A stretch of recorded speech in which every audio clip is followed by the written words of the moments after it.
Hello friends, myself Praveen Pathak.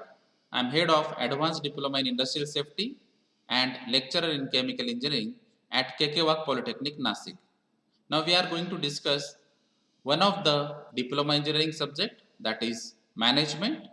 Under this management, we are going to discuss about the principles of directing and controlling for implementing the plans. So under this course outcome, we are going to focus one of the unit outcome, that is describe the controlling methods and budgetary control concepts. So with reference to this unit outcome, the contents of these presentations are controlling methods, different types of budget and its advantages, controlling tools. So let us discuss one by one. Controlling methods. Now there are various techniques or the methods available in the market, and that is the traditional techniques like personal observation, statistical reports, break-even analysis and budgetary control. So let us discuss one by one. The first method is personal observation. So in this method, generally a supervisor or a manager can observe the activities of each and every employee, and that is nothing but the first hand information or personal observation. Now this creates a psychological pressure on the employees to perform well, because every employee is thinking about that somebody is observing us, that is why we have to perform well. But in some of the cases, it it is a fact that it is a time consuming process and it can't effectively be used in all kinds of jobs. So it is useful in some of the cases, it is suitable for some of the jobs, but it is not suitable for all kinds of jobs. Now the second method is statistical reports. So it is nothing but a overall analysis of reports and data. Now each and every activity is generating some data. Each and every activity can give us some information in terms of averages, in terms of percentage, in ratio, in correlationship, etc. So all these information can be collected and utilized by this manager to generate the reports, right? So these reports are nothing but the statistical reports, because these reports are mainly including the numbers, and that is why it is called as statistical reports. Sometimes it is useful to have the charts, graphs and the tables instead of only numbers, because these charts and graphs or the tables can be useful to compare the things, to compare our output with the previous year or to compare our output with other industries. So these are nothing but the statistical reports contents.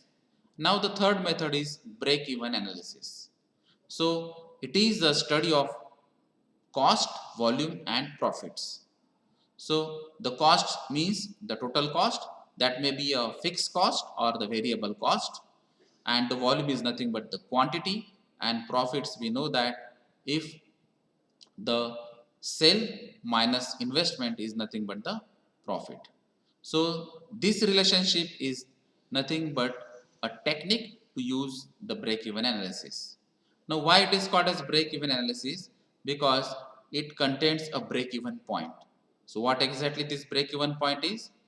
The point at which there is no profit and no loss is there, then it is called as break even point, and that is why this analysis is called as break even analysis.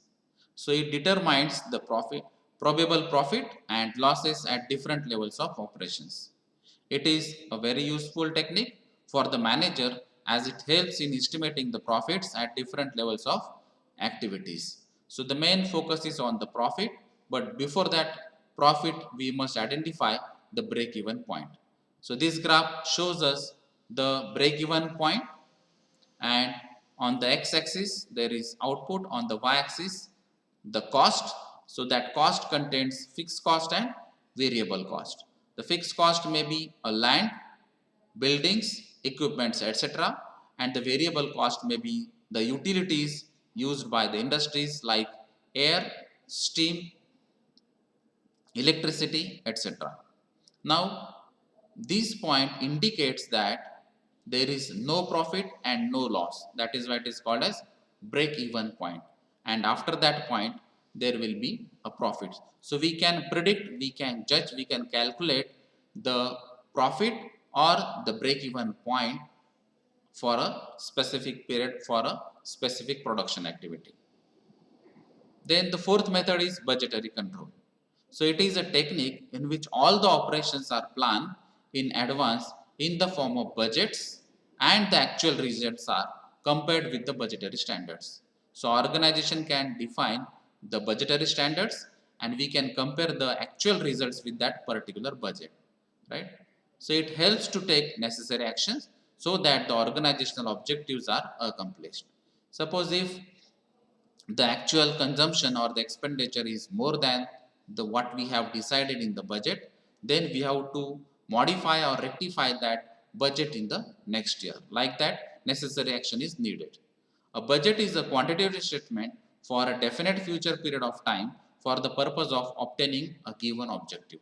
So it is nothing but a quantitative statement which gives us the idea regarding the quantities required. That may be raw material, that may be intermediate, that may be equipment, that may be utility, whatever it may be.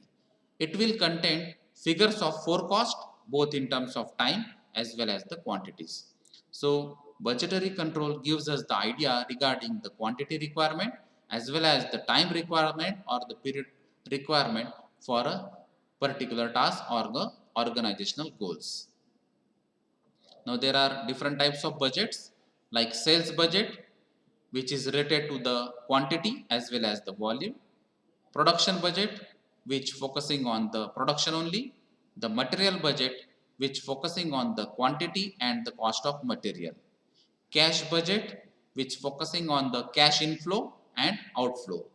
And the capital budget, spending on the long-term issues. Now the R&D activities, that is R&D budget, focusing on the development or refinement of the product and the processes. So these are the different types of budgets. Now what are the advantages of budgets? It helps in attainment of organizational objectives. That is our main of each and every employee. It is a source of motivation to the employees because employees are knowing what exactly the budget is, what is expected and what we have to perform. It helps in optimum utilization of the sources because if the budget is limited, then we have to use the available resources in a prescribed manner. It also used for achieving the coordination among the different departments because unless and until one of the department can decide their budget, then on that basis only other department can decide their budget. For example, sales budget can't be prepared without knowing the production. So we have to decide the production first and then we can decide about the sales budget. It facilitates the management by exception by stressing on those operations which deviate from the budgeted standards in a significant way. So this gives us the idea to the management what exactly the deviation is, what is the difference is and what we have to change or rectify the budget for the next year.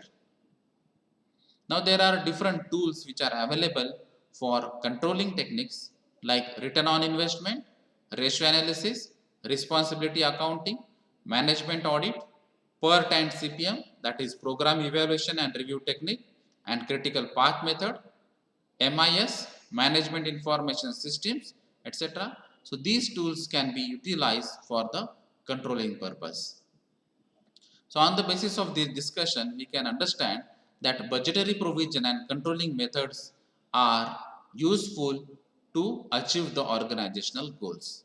So for detailing of these tools or the methods, you can refer the MSBT manual. Thank you very much for listening. Thank you.